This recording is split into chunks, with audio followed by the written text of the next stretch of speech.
Okay, let's dive right in with a number that really sets the scale here: 35 million. That's up to 35 million people in Pakistan's current labor force who are estimated to be engaged in livestock rearing. I mean, that is an absolutely staggering amount of human capital dedicated to just one single sector. We're not talking about some niche industry or a weekend side hustle for a few rural communities. No, this is deeply embedded in the livelihood of the entire nation, literally absorbing over 40% of the country's total labor force. And to truly grasp the economic weight of those 35 million people, take a look at this. Back in 2020, the livestock industry contributed a massive 60.6% to Pakistan's overall agriculture. Let that sink in for a second. It also makes up roughly 11.7% of the entire national GDP. People often think of agriculture as just crop farming, planting seeds, harvesting fields. But in Pakistan, livestock is actually the lion's share of the agricultural economy. It really is the beating heart of their rural infrastructure. So all that labor, all that economic weight, it results in this. This brilliantly illustrates the breakdown of Pakistan's 4.26 million tons of meat production from the 2017 to 2018 timeframe. As you can clearly see, beef completely dominates the landscape at 2.15 million tons. It far outpaces poultry meat, which sits at 1.39 million tons, and mutton way down at 0.71 million tons. So whenever we're talking about the meat industry here, keep in mind we are primarily talking about a massive beef-driven engine. But here's where the story takes a really fascinating turn. It's all about domestic consumption. In developed countries, like the US, per capita beef consumption is well over 100 pounds a year. But in Pakistan, the per capita consumption of meat is just 19 kilograms per annum.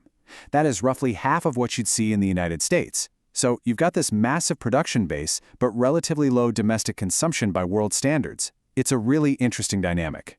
All right, moving on to the genetic goldmine.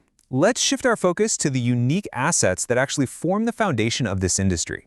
What's genuinely incredible here is the specific, high-quality gene pool that Pakistan relies on, mostly located in the fertile provinces of Punjab and Sindh.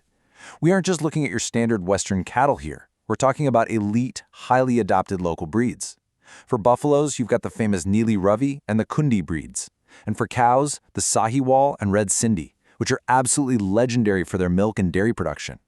Oh, and then there's the Thari cow, which is specifically well known for its impressive, rapid weight gain.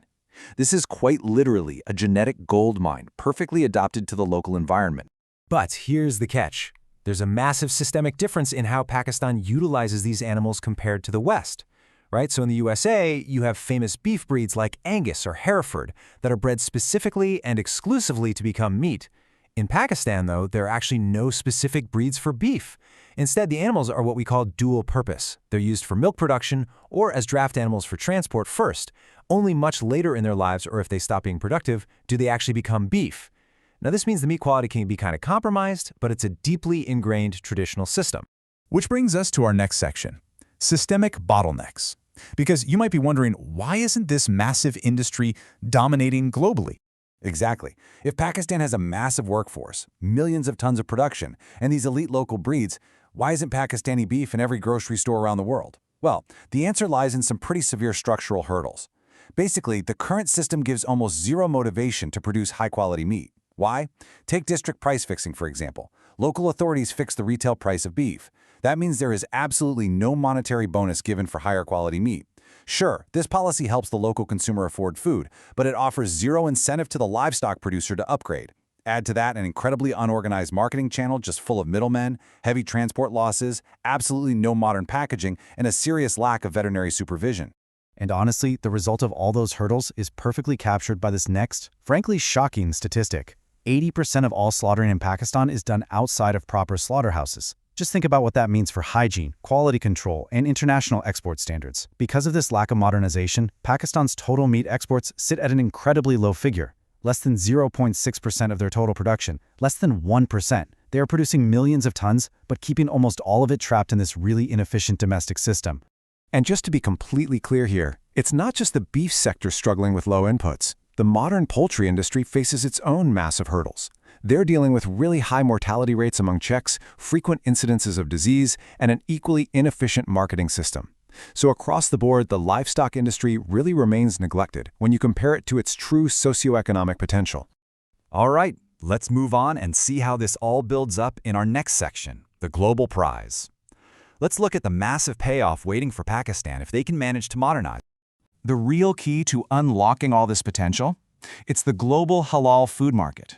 Now, this isn't just about a religious requirement anymore. It has evolved into a global standard that demands healthy, hygienic, and safe meat products. And importantly, it's highly acceptable to both Muslims and non-Muslims alike.